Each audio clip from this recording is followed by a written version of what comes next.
Welcome back. We have Wendy Lindsay joining us today, interior designer with United Floors. Wendy, welcome back to the show. Thank you. How are things at the United Floors these days? They're amazing. Good. Really amazing. That's a strong word. Yeah. Fantastic. Yeah. So today we're talking a little bit about the differences with interior decorating, as it's called, versus interior designing. I don't really even know if I know the difference. Yeah, it came to my attention the other day that people are quite confused about this. So okay.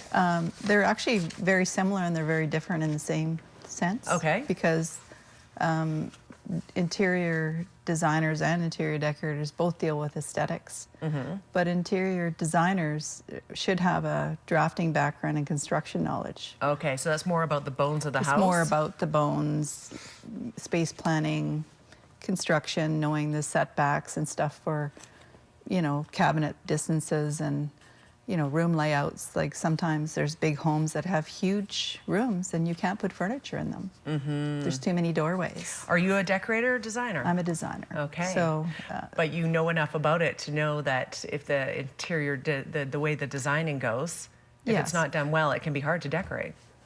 That's right. Well, they're both this, like the designer can draft, like I've drafted additions for contractors to do. Okay. So, you know, room layout and trying to reconfigure rooms. And I mean, you need to have certain setbacks. So before it goes to the city, you can hire me to have a look at maybe a possible renovation that you may want to do before you hire the contractor, because they need the direction, you know, and people don't realize that.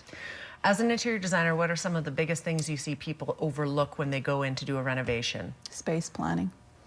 You know, on paper, you know, maybe 36 inches looks big, but they don't have enough room to put all their furniture in there.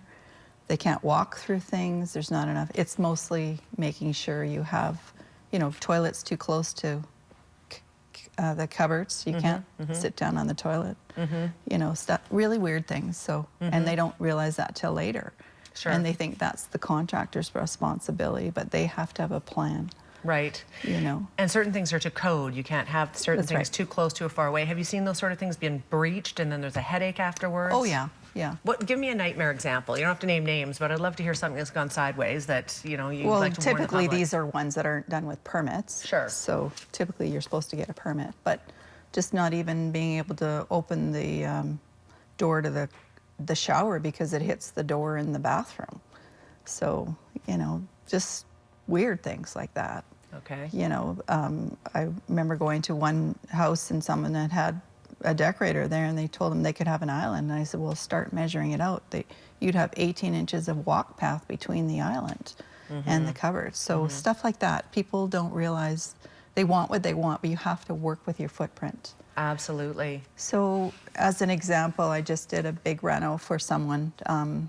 We needed to stay under the roof line because the roof line was very complicated. We did a 30-inch by 30-foot addition, which sounds funny, but I was able to take all those rooms, redesign them, give them a huge walk-in closet, a huge ensuite, and a really nice master bedroom. So it actually, all I had to do was take all the walls. I drafted it out. It went to the city. It was approved.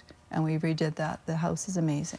Roughly 30 inches is how much? Like really, it's not that much extra space. No, like but I needed that much space to get everything in that the customer wanted. And it worked. And it worked. Where did you save space that used to be used? I took a little bit of space from the, we took all the walls out. Took a little bit of space from a huge second bedroom.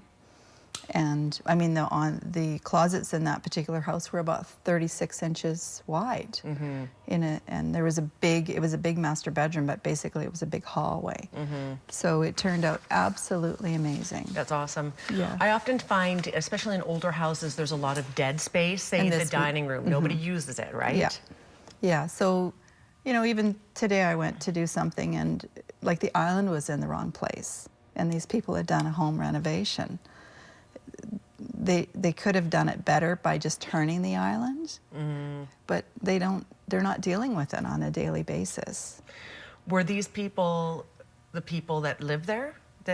No, they were flipping it. Oh, they're flipping, okay. Yeah, So so interesting. Yeah, I was there doing window coverings, but you know, So just different things, and unfortunately or fortunately, whichever way you look at it, when I go to do window coverings, which I do a lot of, sometimes I look at houses and I go, oh, that should be slightly different in my mind. Sure.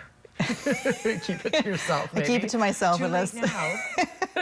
But people don't, you can spend the same amount of money and get two completely different aesthetics. Sure. You know, so it's just space planning. It could be moving a wall over 6 inches that makes it able that you can actually get through a hallway. Right, You know, so it's very important. Right. So it's space planning that most people have trouble with. Absolutely.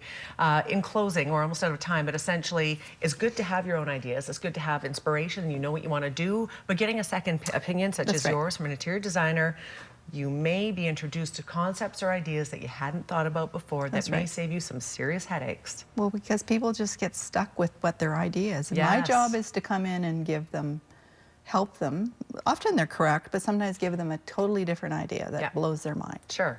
Yeah. You know, so. And to think outside the box a little bit. Well, that's right. But it always has to have real estate value. So it can't be weird. Yes. So not too weird. Not too weird. Wendy, thank you for being here. We're out of time. Thank you. It's great to have you on. It's good to know that, yeah, there are second opinions out there that count, that matter, that make your life easier when it comes to redesigning parts of your house. If you would like to speak with Wendy, you can certainly find her at United Floors. Information on the screen, as well as the phone number, 374-1223. Quick break. We'll be right back. Stay with us.